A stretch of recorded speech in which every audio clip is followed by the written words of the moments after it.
Abram और लूत की कहानी। यह कहानी नूह के समय के कई साल बाद की है। यह कहानी एक धनी व्यक्ति की है।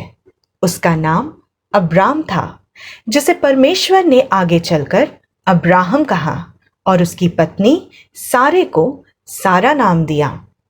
अब्राम उर शहर मेसोपोटामिया में रहता था। वह 75 वर्ष का था। वह अपनी पत्नी सारे और भतीजे लूत के साथ उर में रहता था। अब्राम के पास धन, एक बड़ा घर, नौकर, जानवर और वो सब कुछ था जिनका एक आदमी सपना देखता है।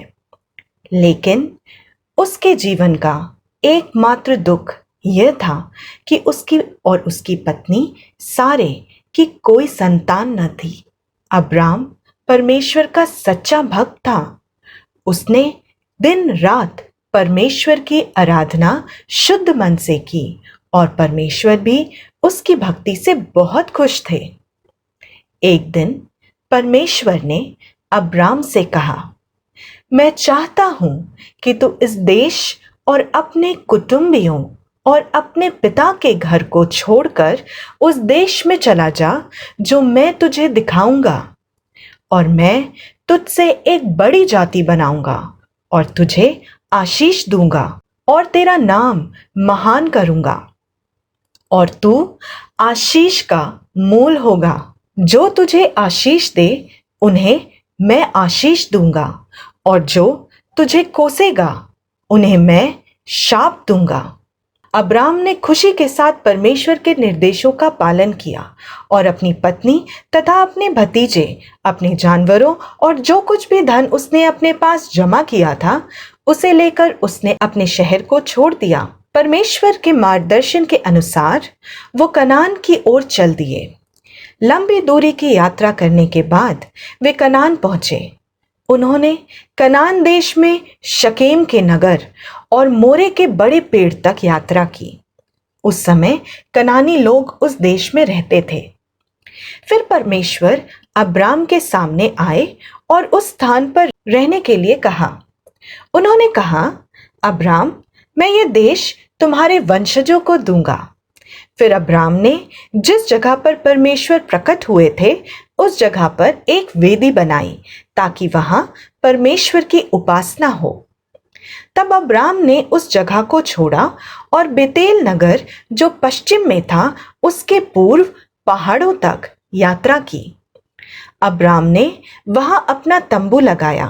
उस जगह अब्राम ने यहोवा के लिए दूसरी वेदी बनाई और अब्राम ने वहां परमेश्वर की उपासना की। इसके बाद अब्राम ने फिर यात्रा आरंभ की और दक्षिण देश की ओर चला गया। पर उस देश में अकाल पड़ा था, वर्षा नहीं हो रही थी। इसलिए अब्राम जीवित रहने के लिए मिस्र की ओर चला गया। फिर मिस्र के निकट पहुंचकर अब्राम ने अपनी पत्नी सारे से कहा, मैं जानता हूं कि तुम बहुत सुंदर हो और मिस्र के लोग तुम्हें देखेंगे और ये जानकर कि तुम मेरी पत्नी हो वे मुझे मार डालेंगे, क्योंकि वे तुमको मुझसे छीनना चाहेंगे। इसलिए तुम लोगों से कहना कि तुम मेरी बहन हो, इस तरह तुम मेरा जीवन बचाओगी। फिर अब्राम मिस्र में पहुंचा और मिस्रियों ने देखा कि सारे बहुत ही सुंदर है, और फिरौन के हाकिमों ने जब उसे देखा तो उन्होंने फिरौन से कहा कि वह बहुत सुंदर स्त्री है, और इस तरह वो फिरौन के घर पहुंच गई। फिरौन ने अब्राम के ऊपर दया की क्योंकि उसने समझा कि वह सारे का भाई है। फिरौन ने अब्राम को भेड़ बकरी, गाय बैल, दास दासियां, गधा गधियां और ऊंट दिए। फिर परमेश्वर ने अब्राम की पत्नी सारे के कारण फिरौन और उसके घर के मनुष्यों में बुरी बीमारी फैला दी। इसलिए फिरौन ने अब्राम को बुलाया और कहा, तूने मेरे साथ ये क्या किया? तूने मुझे ये क्यों नहीं बताया कि सारे तेरी पत्नी है? मैंने इसे इसलिए रखा था कि यह मेरी पत्नी बनेगी, परंतु अब तू अपनी पत्नी को लेकर यहां से चला जा।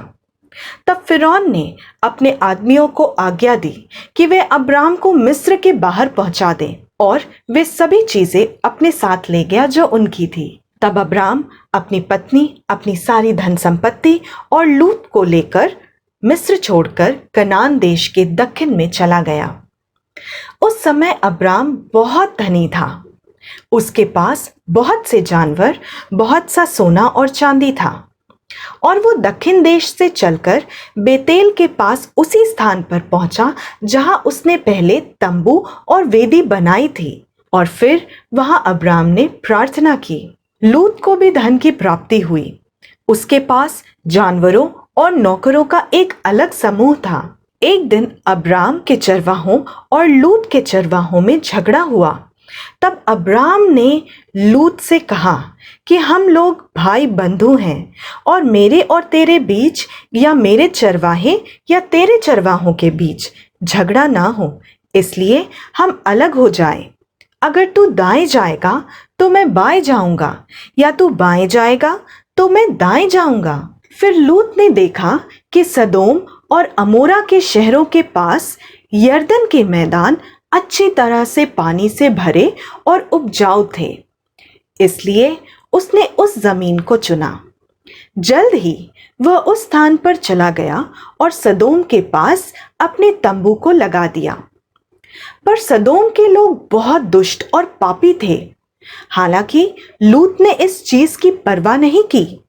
वह जानता था कि यह उसके झुंड के लिए सबसे अच्छी भूमि है। पर अब्राम कनान की सूखी भूमि में ही रहा। जब लूत अब्राम से अलग हो गया और फिर अब्राम कनान में रहने लगा, तब परमेश्वर ने अब्राम से कहा, अपने चारों ओर देखो, उत्तर, दक्षिण, पूर्व और पश्चिम की ओर देखो।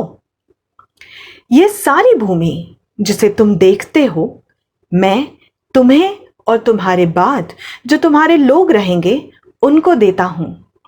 यह प्रदेश सदा के लिए तुम्हारा है।